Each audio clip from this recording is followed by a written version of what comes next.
Welcome back to our YouTube channel Ruhi classes. आज हम पढ़ने वाले हैं नंद कुमार का मामला, जो कि बहुत ही इंपॉर्टेंट केस है। ठीक है, तो सबसे पहले तो ये देखेंगे कि ये केस इंपॉर्टेंट है क्या, मतलब इस केस का जो है महत्व क्या है।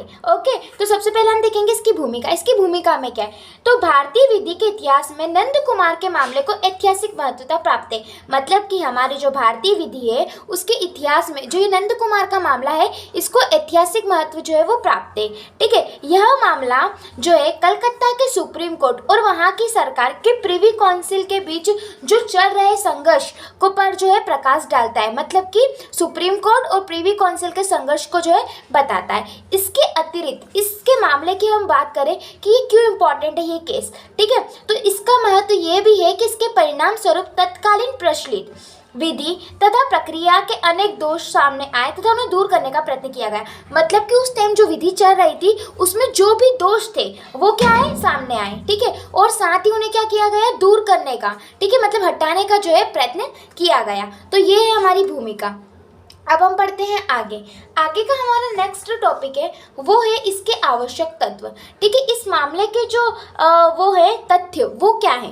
ठीक है, तो सबसे पहला तथ्य है राजा नंद कुमार बंगाल के एक प्रभावशाली व्यक्ति थे। मतलब कि राजा नंद कुमार कौन था, तो एक बंगाल का एक प्रभावशाली व्यक्ति था। उन्होंने तत्कालीन गवर्नर जनरल हेस्टिंग के विरुद्ध भ्रष्टाचार का आरोप लगाते हुए गवर्नर जनरल की काउंसिल में शिकायत की थी। मतलब कि नंद कुमार बंगाल में रहने वाला एक व्यक्ति था जो कि प्रतिष्ठित, मतलब कि उसकी बहुत ही रिस्पेक्ट, मतलब वहाँ पर उसकी पोजीशन जो थी बहुत ही प्रभावशाली व्यक्तियों में आती थी। उसने क्या किया, हेस्टिंग के विरुद्ध भ्रष्टाचार का आरोप लगाया था। ठीक है, और उसकी शिकायत कहाँ की थी, गवर्नर जनरल की काउंसिल में जो थी उसकी शिकायत की थी।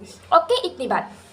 आगे नंद कुमार के प्रकरण को भली भांति समझने के लिए उसके पूर्व घटनाओं उन घटनाओं का भी उल्लेख कर देना आवश्यक होगा। मतलब कि हमें नंद कुमार को समझना है इस केस को, तो इससे पहले जो घटनाएं हुई हैं, इसके पहले, पूर्व मतलब पहले, ठीक है, उन घटनाओं का भी हमें उल्लेख करना आवश्यक है। तो अब ये कौन कौन सी घटनाएं, तो सबसे पहला क्या था, तो पहली है कंपनी के इंग्लैंड स्थित बोर्ड ऑफ डायरेक्टर की शिकायत पर गवर्नर जनरल हेस्टिंग ने बंगाल के तत्कालीन नवाब मोहम्मद रजा खान को पदस्थापित कर दिया तथा उसके नाबालिग लड़के को नवाब नियुक्त किया। ठीक है, मोहम्मद रजा खान के विरुद्ध यह आरोप लगाया गया कि उसके क्षेत्र में मालगुजारी की वसूल बहुत कम हुई है तथा उसके विरुद्ध जांच पड़ताल करने के लिए नियुक्त जांच समिति ने उसे दोषी घोषित किया।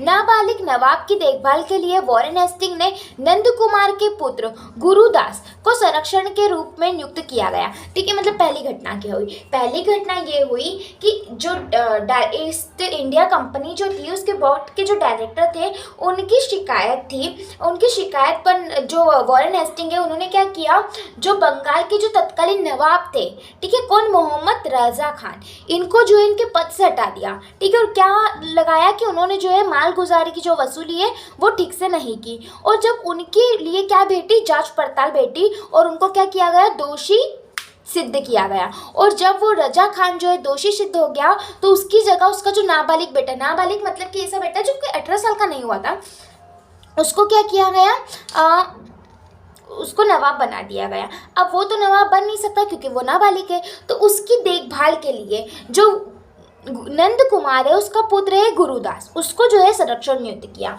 ओके, तो हमने देखा, सबसे पहले हम देख रहे हैं नंद कुमार का केस। ओके, तो ये है हमारा नंद कुमार। अब नंद कुमार के केस को समझने के लिए हमें 3 घटनाएं देखनी पड़ेगी। ओके, तो हमारी पहली घटना तो ये हो गई, क्या हुई कि जो मोहम्मद रजा खान, ओके, मोहम्मद रजा खान क्या है, इसको जो है इसको हटा दिया है और इसकी जगह इसके पुत्र को जो है नवाब बना दिया है। ठीक है ना, ये पहली घटना है ना। इसके बाद आगे की जो हमारे केस की इम्पोर्टेंट है वो, ये तो पहली घटना आई हो, आपको समझ में आई हो कि क्या हुआ है। अब दूसरा घटना क्या होती है, तो इस समय बर्धमान की रानी ने गवर्नर जनरल की काउंसिल से गवर्नर जनरल हेस्टिंग के विरुद्ध आरोप लगाते हुए मांग की कि हेस्टिंग ने उसे 16,000 रुपये घूस के रूप में लेकर उसके नाबालिग पुत्र को राजा की मृत्यु के बाद दीवान बनाया है। ठीक है, इस पर परिषद के तुरंत हेस्टिंग के विरुद्ध कार्यवाही आरंभ कर दी, परंतु हेस्टिंग ने काउंसिल की सभा बर्खास्त कर दी तथा अपने विरुद्ध आरोप सुनने के लिए असहमति व्यक्त की। ठीक है, देखो पहली तो घटना क्या हुई, पहली हमारी घटना हुई कि यहाँ पर रजा खान के विरुद्ध क्या लगाया गया, आरोप लगाया गया कि वो अपना काम ठीक से नहीं कर रहा और उसको उसके पद से हटा दिया और जो पुत्र है उसको नवाब बना दिया। किसने? वॉरेन हेस्टिंग ने। ठीक है, ये हमारी हो गई पहली घटना, घटना नंबर फर्स्ट। अब सेकंड क्या होती है? तो सेकंड ये होती है कि जो वर्धमान की जो रानी है, ठीक है, उनके पति जो है उनकी मृत्यु हो जाती है, तो उनके जो पुत्र है, नाबालिग पुत्र है, ठीक है, नाबालिग पुत्र को जो है नवाब बनाया जाता है। ठीक है, अब इसके पुत्र को जब नवाब बना रहे हैं तो ये आरोप लगाती, किसके विरुद्ध आरोप लगा रहे हैं? ये जो है हेस्टिंग के विरुद्ध आरोप लगा रहे हैं। और क्या आरोप लगा रहे हैं? कि उसने 16,000 रुपये जो है वो लिए हैं। ओके, तो ये हमारी सेकंड घटना है ना, मतलब हमें नंद कुमार का केस पढ़ना है तो हमें यहाँ पर 3 घटनाएं जो है वो पढ़ना इंपॉर्टेंट है। तो पहली घटना तो कौन सी हो गई? मोहम्मद रजा खान की, जो कि अच्छे समझ में आ गई होगी। और दूसरी जो है वो हो गई ये रानी की, है ना, कि उसके पुत्र को जो है राजा बनाने के लिए जो है हेस्टिंग ने कितने पैसे लिए? 16,000 रुपये जो है लिए हैं। अब हम पढ़ेंगे आगे। अब आती है हमारी थर्ड घटना। थर्ड घटना क्या है? तो इस अवधि में मुर्शिदाबाद की प्रांतीय परिषद ने नवाब की संरक्षित मुन्नी बेगम की आवश्यकता से अधिक धन व्यय करने के लिए दोषी ठहराया। मतलब कि मुन्नी बेगम जो है उनको दोषी ठहराया कि उन्हें जितना धन मिलता है उससे उन्होंने कई ज़्यादा जो है खर्च किया। ठीक है, अपने स्पष्टीकरण में मुन्नी बेगम जो उन्होंने स्वीकार किया कि उन्होंने इतनी जो राशि है वो खर्च की है। ठीक है, परंतु उनमें से उन्होंने 1.5 लाख रुपए की रकम हेस्टिंग को भेंट के रूप में भी दी थी। मतलब कि मुन्नी बेगम के विरुद्ध आरोप लगाया कि जितना धन उन्हें मिलता है उससे ज़्यादा उन्होंने खर्च किया है। तो वो क्या करती है? वो इस बात को स्वीकार करती है और कहती है कि हाँ, मैंने इतने पैसे जो है खर्च किए हैं, लेकिन मैंने इसमें से जो है 1.5 लाख रुपए की रकम किसको दी है? हेस्टिंग को भेंट के रूप में दी है। ठीक है, मुन्नी बेगम का यह कथन परीक्षण के दौरान सही पाया गया। मतलब कि जब जांच पड़ताल हुई तो ये जो कथन था मुन्नी बेगम का सही पाया गया कि उन्होंने हेस्टिंग को इतने पैसे जो है वो दिए हैं। ठीक है, हेस्टिंग ने उक्त राशि को स्वीकार करना कबूल किया और हेस्टिंग ने भी इस बात को क्या किया? स्वीकार किया कि उन्होंने भी ये राशि जो है मुन्नी बेगम से ली है। ठीक है, परंतु उसका दावा था, मतलब उसने स्वीकार तो किया कि हाँ मैंने इसे किया, लेकिन उसने इसमें भी एक शर्त ऐड की। उसने क्या किया? उसने दावा किया कि उस समय तक ब्रिटिश संसद ने इस प्रकार भेंट या उपहार स्वीकार करने पर प्रतिबंध नहीं लगाया था। अतः इस राशि को स्वीकार करके उसने कोई अपराध या गलती नहीं की। मतलब इसने कहा कि हाँ मैंने पैसे तो लिए हैं, लेकिन जब मैंने ये पैसे, मतलब पैसे नहीं, ये भेंट या फिर ये उपहार लिया था, उस टाइम ऐसे भेंट या उपहार लेना कोई अपराध नहीं था, तो मैंने कोई गलत काम नहीं किया। ये किसने किया? ये हेस्टिंग ने किया। ओके, तो देखो नंद कुमार का केस हम पढ़ रहे हैं। पहला हमारी घटना ये हो गई। ठीक है, किसमें? कौन है इसमें? नंद कुमार का बेटा जो है इसका संरक्षण है। दूसरे में हमने पढ़ा कि ये जो है रानी कहती है कि हेस्टिंग ने इसे 16,000 रुपये लिए हैं इसके बेटे को नवाब बनाने के लिए। अब थर्ड में क्या आ गई? थर्ड में आ गई मुन्नी बेगम। मुन्नी बेगम क्या कहती है कि उसने इतने पैसे तो खर्च किए हैं, लेकिन उसने इसके बदले जो है किसको? हेस्टिंग को कितने रुपए दिए हैं? 1.5 लाख रुपए दिए हैं। ओके, तो ये हमारे तीनों केस हो गए, जिसमें कि है ना सबसे पहले स्टार्टिंग कहाँ से हुई है? यहाँ से ना, ये हमारी पहली घटना है। तो इन तीनों ही घटना में क्या हो रहा है? हेस्टिंग को जो है दोषी ठहराया जा रहा है। ओके, मतलब कि सब लोग ही बोल रहे हैं कि हेस्टिंग जो है वो उसे नवाब बनाने के लिए पैसे ले रहा है। ओके, हो गई हमारी तीनों घटनाएं। अब क्या होता है? तो अब होता है मेन पॉइंट है हमारा, हेस्टिंग की परिषद के 3 सदस्य उसे नीचे दिखाने की ताक में थे। मतलब कि हेस्टिंग की जो परिषद थी उसके 3 सदस्य ऐसे थे जो कि उसे नीचा दिखाना चाहते थे। ठीक है, उन्होंने क्या किया? इन परिस्थितियों का लाभ उठाया। मतलब कि जब मौका मिल रहा है तो कौन ही छोड़ेगा, तो उन्होंने क्या किया? इस मौके का लाभ उठाया और नंद कुमार को हेस्टिंग के विरुद्ध घूसखोरी का आरोप लगाने के लिए उकसाया। मतलब कि ये जो 3 सदस्य ये क्या कहते हैं? नंद कुमार को उकसाते हैं कि वो हेस्टिंग के विरुद्ध घूसखोरी का अपराध लगाए। ठीक है, फलतः नंद कुमार ने गवर्नर जनरल की काउंसिल में हेस्टिंग के विरुद्ध घूसखोरी का आरोप लगाते हुए कहा कि उसके लड़के गुरुदास को दीवान के पद पर नियुक्त करने के बदले हेस्टिंग ने उससे असंख्य मुद्राएं घूस में ली थी। ठीक है, देखो तीन लोग जो हैं उसकी परिषद के हेस्टिंग के उकसाते हैं नंद कुमार को कि वो क्या करे, आरोप लगाए। किस पर? हेस्टिंग पर। और वो क्या करता है, आरोप लगाता है और क्या कहता है कि मेरे जो मेरा बेटा है गुरुदास, उसको जो है उसने जब पद पर नियुक्त किया है तो उसके बदले उसने क्या ली, असंख्यक मुद्राएं ली, मतलब कि पैसे लिए हैं। ठीक है। सपरिषद महाराज्यपाल द्वारा इस मामले की सुनवाई आरंभ करने के लिए के कुछ ही समय बाद हेस्टिंग की कार्यवाही का त्याग कर चला गया, है ना। अतः उसकी काउंसिल ने निर्णय दिया कि हेस्टिंग के विरुद्ध घूसखोरी का आरोप सिद्ध हो जाने के कारण उसे घूस के रूप में ली गई मुद्राएं नंद कुमार को लौटा देनी चाहिए, परंतु हेस्टिंग ने इसका कोई उत्तर नहीं दिया। नंद कुमार की इस वाद की सफलता से मुन्नी बेगम द्वारा हेस्टिंग के विरुद्ध आरोप चलाए गए आरोप की भी पुष्टि हो गई। ठीक है, देखो अब जब ये मामला जो है ये सब परिषद में जाता है तो सब परिषद में क्या हो जाता है, सिद्ध हो जाता है और आरोप जो है सिद्ध हो जाता है किसके द्वारा, हेस्टिंग पर आरोप सिद्ध हो जाता है और कहा जाता है हेस्टिंग को कि नंद कुमार से उसने जो भी मुद्रा ली वो उसे लौटा दे। ठीक है। और इस समय जो मुन्नी बेगम का जो है वो भी जब पाया जाता है, जब परीक्षण किया जाता है तो ये पाया जाता है कि उसने इससे 1.5 लाख रुपए लिए थे, तो ये दोनों ही पुष्टि हो जाती है। ठीक है। अब आगे क्या होता है, तो आगे उक्त घटनाओं के कारण हेस्टिंग के सम्मान को काफ़ी ठेस पहुंचती है। अब जब पता चलता है कि हेस्टिंग ने जो है घूसखोरी का आरोप सिद्ध हो जाता है तो उसके क्या पहुंचती है, सम्मान को ठेस पहुंचती है।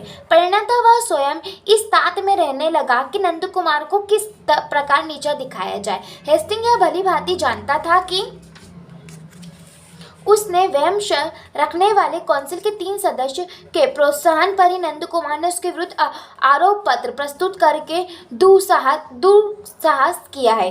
अतः तब तक उसकी काउंसिल की आपसी फुट समाप्त नहीं हो जाती तब तक उसे अपने कार्य में सफलता मिलना कठिन है। मतलब कि देखो अब क्या होता है, जब नंद कुमार जो हेस्टिंग के विरुद्ध आरोप लगाता है वो सिद्ध हो जाता है तो हेस्टिंग के सम्मान को ठेस पहुंचती है। तो अब हेस्टिंग क्या सोचता है कि नंद कुमार ने मेरे संग ऐसा किया, ठीक है, तो वो क्या करता है, उससे ठेस पहुंचाने, नीचा दिखाना चाहता था नंद कुमार को। कौन?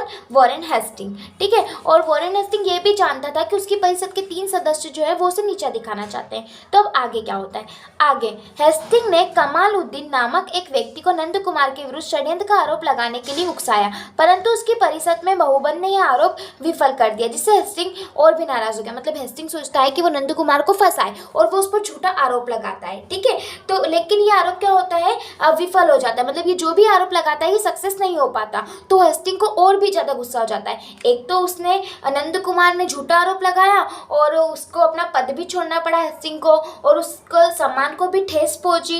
ठीक है। तो वो क्या सोचता है, उसे नीचे दिखाने के लिए, इसलिए वो जब ये करता है तो इसमें भी वो क्या हो जाता है, विफल हो जाता है। तो अब आगे क्या करता है, नंद कुमार से बदला लेने के उद्देश्य से हेस्टिंग ने एक बार पुनः प्रयत्न किया। एक बार तो पहले कर लिया लेकिन विफल हो गया, अब एक बार जो है वापस जो है प्रयत्न करता है। उसने इस कार्य के लिए बंगाल के मोहन प्रसाद नामक एक व्यापारी की सहायता ली। अब किसकी सहायता लेता है, मोहन प्रसाद नामक एक व्यक्ति की सहायता लेता है। इस बार उसने गवर्नर जनरल के पद का लाभ उठाया, मतलब वो जो गवर्नर जनरल था उसके पद का उसने लाभ उठाया और कलकत्ता के सुप्रीम कोर्ट में तत्कालीन न्यायाधीश सर एलिजा एम्पे को भी अपनी ओर मिला लिया। मतलब कि एलिपा एम्पे जो थी वो क्या थी, इसकी हेस्टिंग की फ्रेंड थी। इसने क्या किया, अपने पद का फायदा उठाया और जो न्यायाधीश है सुप्रीम कोर्ट की उसको भी अपने साइड कर लिया। ठीक है। सर एलिपा एम्पे हेस्टिंग के घनिष्ठ मित्र थे। इन्होंने क्या किया, वो घनिष्ठ मित्र थे, जैसे कि मैंने कहा कि वो फ्रेंड थे। तो इन्होंने क्या किया, सन 1775 में हेस्टिंग के प्रोत्साहन पर मोहन प्रसाद ने नंद कुमार के विरुद्ध आरोप लगाया कि उसने सन 1771 और 1772 में जालसाजी करके बुल्की दास नामक एक व्यक्ति को धोखा दिया था। मतलब कि क्या आरोप लगाता है मोहन प्रसाद नंद कुमार के खिलाफ कि उसने जो है जालसाजी की थी। कब की थी, 1771 से 1772 में। ओके। और आरोप कब लगा रहा है, ये 1775 में लगा रहा है। ओके। तो अब क्या होता है, हेस्टिंग ने जो है नंद कुमार पर आरोप लगाने में सफल हो गया है क्योंकि उसने जो सुप्रीम कोर्ट की जो जज है उनसे पहले से ही मित्र हैं वो, इसीलिए उनसे पहले से ही बात करके रखी है। अब निर्णय क्या होता है, जब जालसाजी का आरोप लगता है नंद कुमार पर तो क्या होता है निर्णय, कलकत्ता की सुप्रीम कोर्ट नंद कुमार को जालसाजी के आरोप में बंदी बना लिया गया। ठीक है, मतलब कि जालसाजी के लिए क्या करते हैं, नंद कुमार को बंदी बना लेते हैं। गवर्नर जनरल इन काउंसिल ने नंद कुमार को बचाने के लिए इस बार भी प्रयत्न किया तथा उसके पक्ष में निर्णय देते हुए सुप्रीम कोर्ट से सिफारिश की कि नंद कुमार को तुरंत रिहा कर दिया जाए।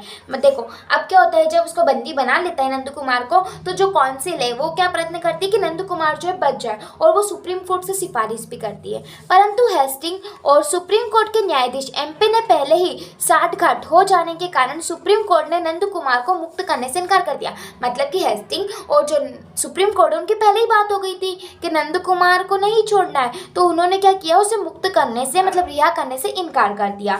नंद कुमार का परीक्षण 12 अंग्रेज जूरियों की सहायता से किया गया। ठीक है, इसका परीक्षण किससे किया गया, 12 जूरियों की सहायता से किया गया, जिससे नंद कुमार को जालसाजी के लिए दोषी ठहराया गया, क्योंकि पहले से ही साठगांठ थी, सबसे पहली बात हो गई थी, तो इसलिए उसको क्या ठहराया गया, दोषी ठहराया गया। और सन 1728 में एक इंग्लिश अधिनियम के अंतर्गत उसे फांसी दे दी गई।